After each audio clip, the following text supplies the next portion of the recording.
Muito bem, a paz do Senhor, meus amados irmãos, aqui Pastor Gedeon Júnior, que alegria, nós estamos juntos e agora para trabalhar com o primeiro livro de Reis, capítulo 14.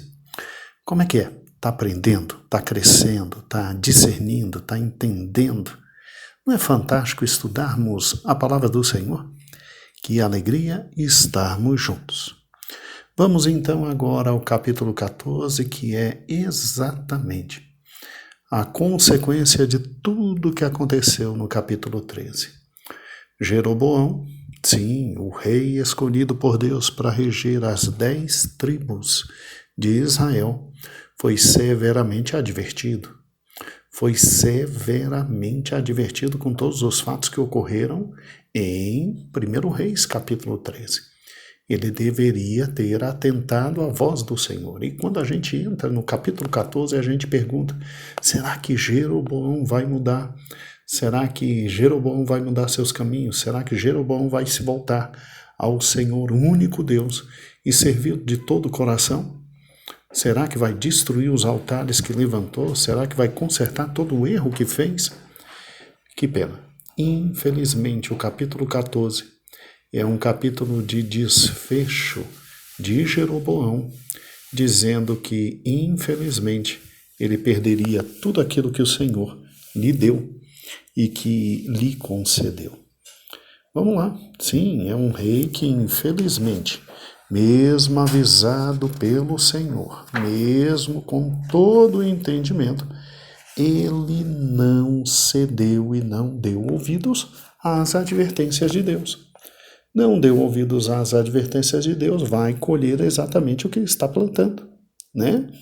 Você vê que no capítulo 14, depois, obviamente, que você fez toda a leitura, você está ouvindo esse devocional, esse estudo.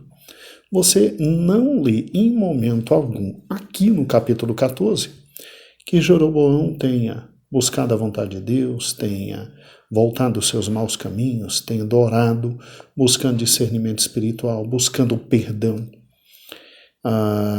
Ele não tinha um espírito que havia em Davi, né? Ele não tinha um coração que havia em Davi de arrependimento, de desejar o Senhor, de desejar estar na presença do Senhor. Ele não era o homem piedoso que Davi era, e Deus tinha lhe prometido dar tudo que deu a Davi.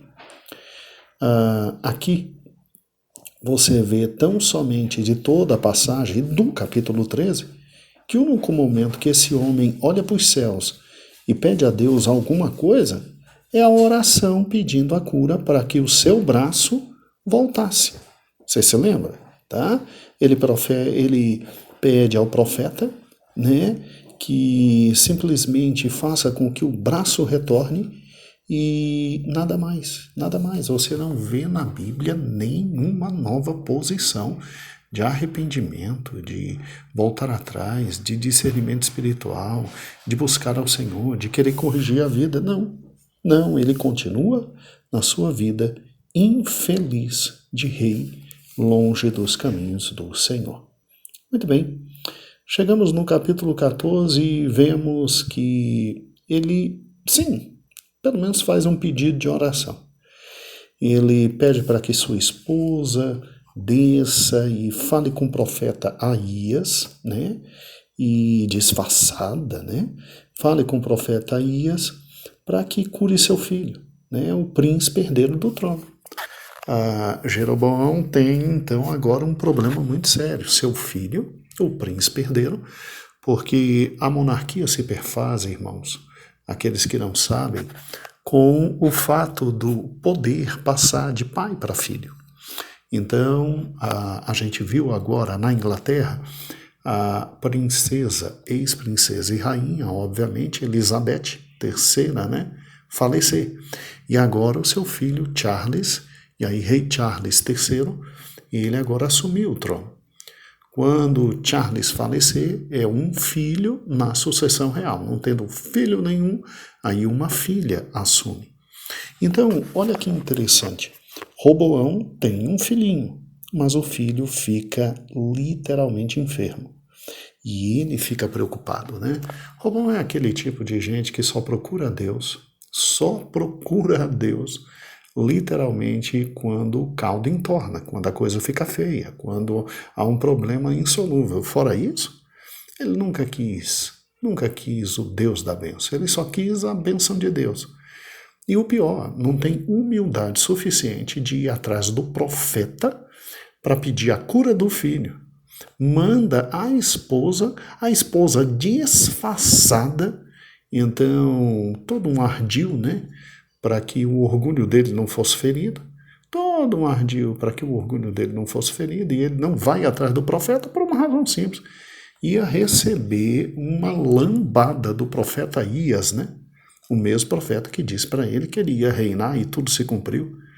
E ele sabendo disso, sabendo da sua vida devassa, de pecado, de idolatria, ele manda a esposa, nesse capítulo aqui, buscar o profeta e ver se encontra uma cura para o filho, porque se o filho ficasse curado, então ótimo, a dinastia dele estaria garantida.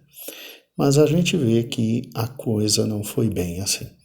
Começamos então 1 Reis, capítulo 14, vamos ler do versículo 1 a 3. Acompanhe comigo. Naquele tempo adoeceu Abias, filho de Jeroboão. Então, quem ia suceder Jeroboão no trono era Abias. Versículo 2, e disse Jeroboão à sua mulher, levanta-te agora e disfarça-te. Engraçado, porque ele não foi. Ele não é o rei? Está com medo de falar com o profeta? Por quê? Óbvio, né? Disfarça-te, para que não te conheçam que és mulher de Jeroboão, e vai a Siló. Quem está em Siló? Obviamente o grande profeta da época, Aías. Eis que lá está o profeta Aías, o qual falou sobre mim, que eu seria rei sobre esse povo. Né? Interessante, né? Interessante como as pessoas sabem quem é profeta de Deus, na hora do aperto vem atrás, né? Viver vida espiritual ninguém quer. Viver na presença do Senhor ninguém quer. Viver obedecendo à voz do Senhor ninguém quer. Mas na hora do aperto, aí vem para a igreja. Ai, ora por mim, ora por mim. É de lascar, viu? Sejamos fracos. Versículo 3. E toma na tua mão 10 pães e bolos e uma botija de mel e vai a ele e te declarará o que há de suceder a este menino. Muito bem. A esposa, então, faz o que, literalmente, Jeroboão pede para que ela faça. Né? Abias não era mais uma criança nessa época. Tá? Esse filho de Jeroboão, que é o príncipe, né? Com certeza aqui já tinha idade suficiente para entender e receber todas as coisas. Todas as coisas. Né? E se você parar e pensar, ele vem a falecer, e lá no versículo 18, os israelitas prantearam a sua morte.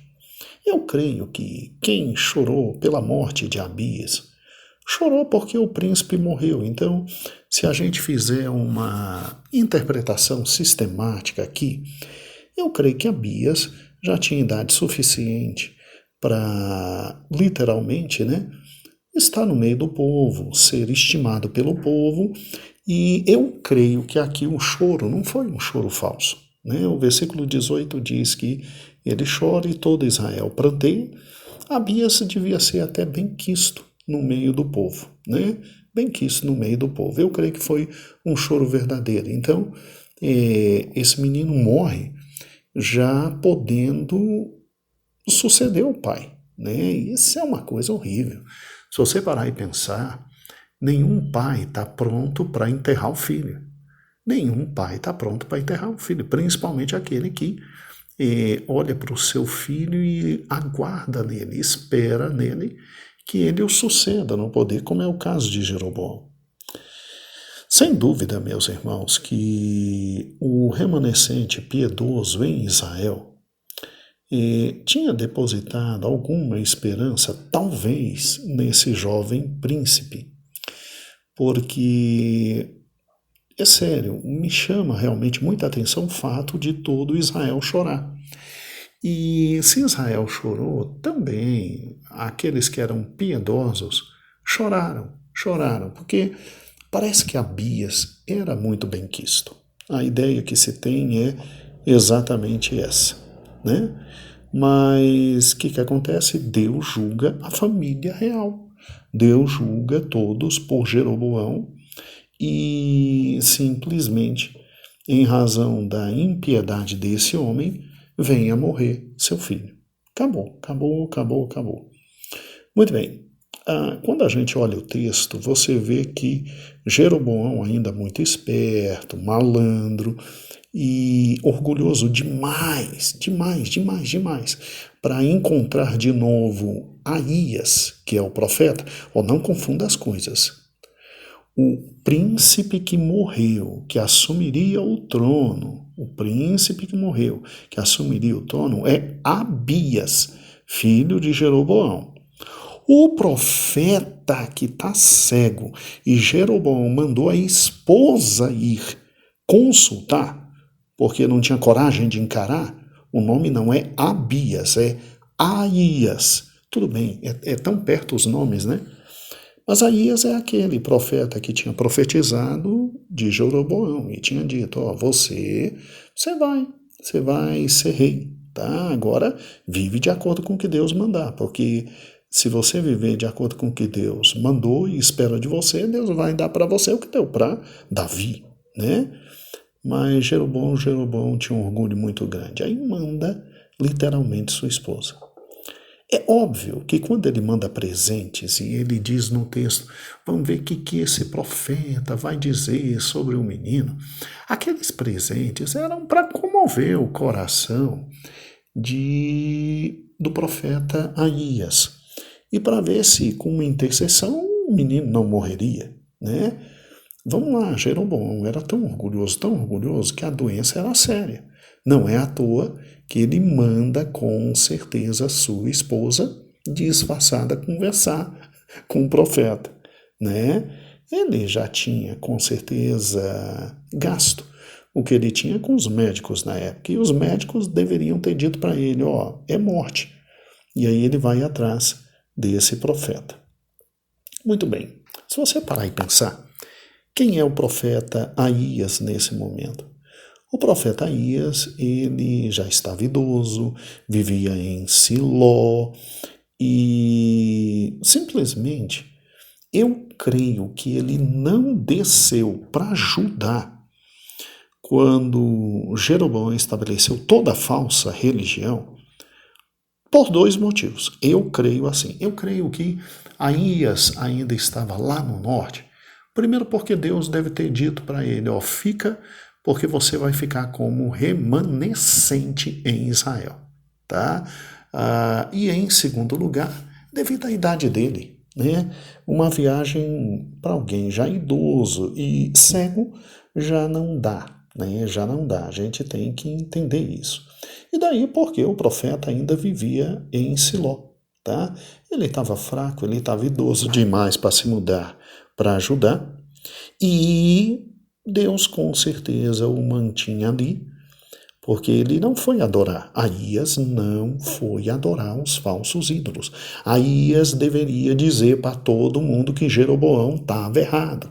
Aías era aquela voz difícil que Jeroboão tinha que ter e tinha que enfrentar nos seus dias de reinado. E não podia fazer nada, que Aías tinha a proteção de Deus. Tinha a proteção de Deus.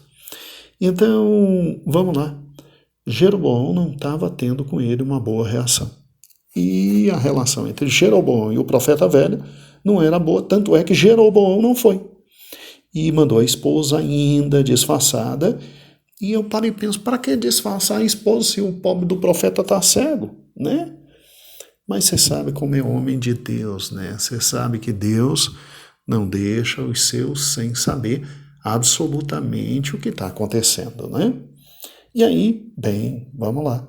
Os presentes que essa rainha disfarçada levou consigo eram dádivas.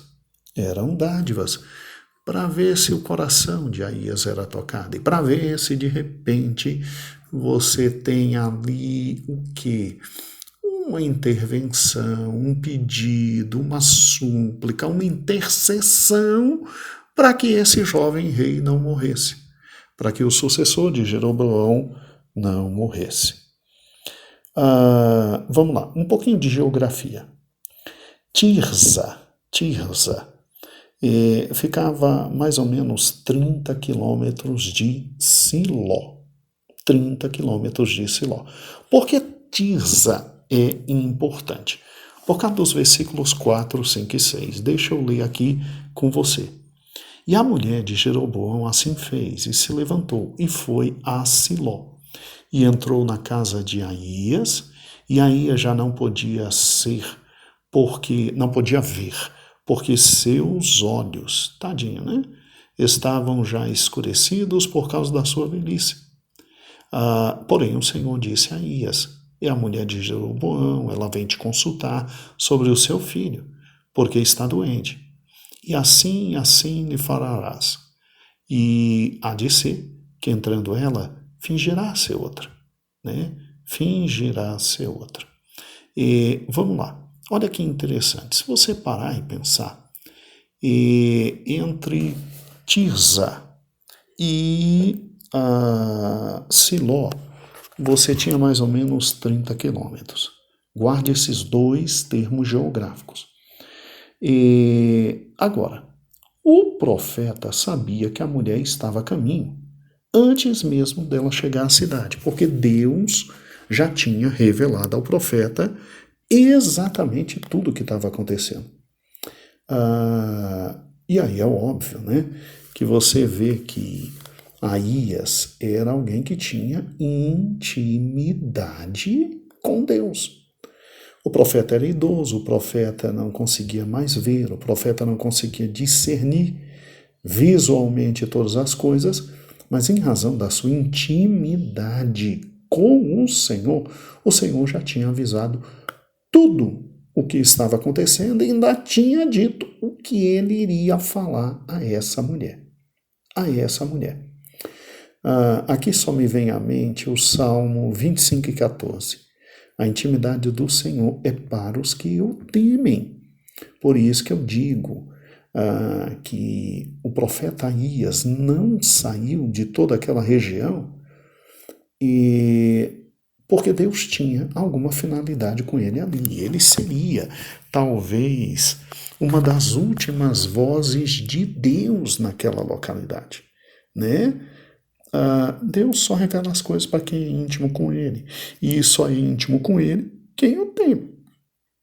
Quando você pega Amós, capítulo 3, versículo 7, diz algo mais interessante ainda. Certamente o Senhor não fará coisa alguma sem antes revelar o seu segredo aos seus servos, os profetas. E aí, o que acontece? Jeroboão envia sua esposa até Aías. Mas Aías, o profeta, cego, olha para a mulher e ainda brinca com ela, né? Disse o seguinte, minha filha, tá disfarçada por quê? Tá pensando que eu sou um qualquer? Você acha que eu não sei o que está acontecendo aqui? É interessante o que o profeta vai e fala literalmente no versículo 6. Olha que interessante. E sucedeu que, ouvindo Aías o ruído dos seus pés, dos pés da mulher de Jeroboão, né? Mulher de Jeroboão, ele diz, por que te disfarças assim? Pois sou eu enviado a ti com duras novas, tá? E aí o profeta vem sem brincadeira e fala o que aquela mulher não queria ouvir. O que aquela mulher não queria ouvir. Aí eu quero ir lá para o capítulo 17. Olha que interessante. Então a mulher de Jeroboão se levantou e foi. Ela sai da casa do profeta e veio a Tirza. Chegando ela ao limiar da porta, morreu o menino. Então a distância que essa mulher andou de onde ela estava, e Jeroboão a mandou até Siló, foi 30 quilômetros. 30 quilômetros. Para que você tenha uma noção fantástica. Quando ela chega na casa, ela anda 30 quilômetros. Quando ela chega na casa do profeta, o profeta já tinha sido revelado de tudo o que ia acontecer e do final triste. de que realmente o menino entre aspas, né, iria morrer. Né? Ali era um rapaz jovem, produtivo, forte, iria morrer. Então, você vê exatamente aqui no início desse capítulo que Jeroboão, infelizmente, não ouve ao Senhor Deus. Jeroboão simplesmente não escuta o que Deus lhe falou. O mesmo profeta que simplesmente o avisa que ele vai ser rei, que entrega para ele o reino, que discerne as coisas espirituais para ele, é o mesmo que agora é consultado num momento difícil da vida de Jeroboão. Eu paro e penso, por que Jeroboão não escuta esse homem durante o seu reinado? Né? Olha que diferença entre Jeroboão e Davi. Por que Jeroboão não faz como Davi e abre suas portas aos profetas para que os profetas simplesmente ao lado dele digam aquilo que o Senhor está falando e o que o Senhor está repreendendo, né? Ao contrário, Jeroboão se tornou alguém tão longe de Deus, tão longe de Deus, tão longe de Deus, que para ouvir alguma coisa de Deus, manda sua esposa disfarçada, porque o orgulho dele era muito grande, e manda sua esposa disfarçada andar 30 quilômetros para ir na casa do profeta para saber o que vai acontecer e ainda mandar, obviamente, presentes para ver se alguma coisa muda. Se alguma coisa muda. Triste, né? Triste o quanto chegou o Jeroboão.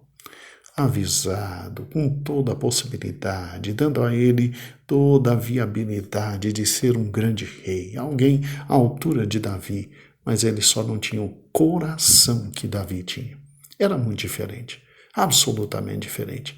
E aí é óbvio que o final do capítulo não é tão positivo, tá? É triste, é cruel, mas é a consequência daquele que não soube aproveitar a chance que Deus lhe deu. Esse menino, ele foi pior do que Salomão, Jeroboão. Salomão, pelo menos, começou fazendo muito bem a vontade de Deus, terminou a vida ali, infelizmente, em baixa, né? Em baixa. E eu creio que Salomão foi salvo, sim.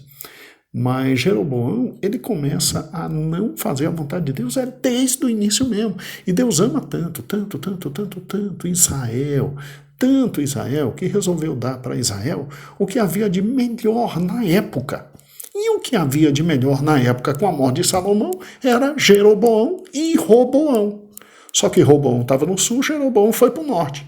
Mas Jeroboão, ele é alguém que não leva a sério a voz de Deus. Ele é alguém que não confia na palavra de Deus. Ele é alguém que levanta uma religião absolutamente falsa para continuar governando. Ele é alguém que institui e leva todo o povo à maldade, ao pecado, à idolatria. E Jeroboão, agora, quando precisa de Deus, está tão distante, e tão orgulhoso que tem que mandar a mulher disfarçada para ver se alguma coisa ainda acontece, né? Alguma coisa ainda acontece. Sabe, irmãos, Deus nos livre disso. Deus livre a mim e a você de crescermos na vida de tal maneira que a palavra de Deus seja um nada, que a casa de Deus seja um nada, que os profetas de Deus sejam um nada, que a voz de Deus seja um nada. É sério, tem gente que cresce tanto, que à medida que cresce vai se distanciando do Senhor de tal forma que quando chega o dia mau, como foi com Jeroboão e agora o seu filho, eles estão tão distantes que tem que pedir a outrem para ir, porque seu orgulho é muito grande, porque não tem mais acesso a nada da parte do Senhor. Que tristeza, hein? Que tristeza. Mas bem, não vamos ficar tristes, vamos aprender com o erro dos demais reis, né? Eu aqui só me lembro do meu bom e amado Jesus Cristo. Sim, o Senhor Jesus Cristo. Ao contrário de Jeroboão, esse vivia em glória.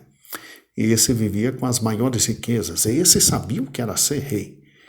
E ele se esvaziou de si mesmo. Jeroboão era servo que se tornou rei. Jesus era rei que se tornou servo. Jeroboão cresceu tanto que se distanciou de Deus. Jesus se esvaziou tanto que, estando em nosso meio, procurava fazer todo momento a vontade de Deus.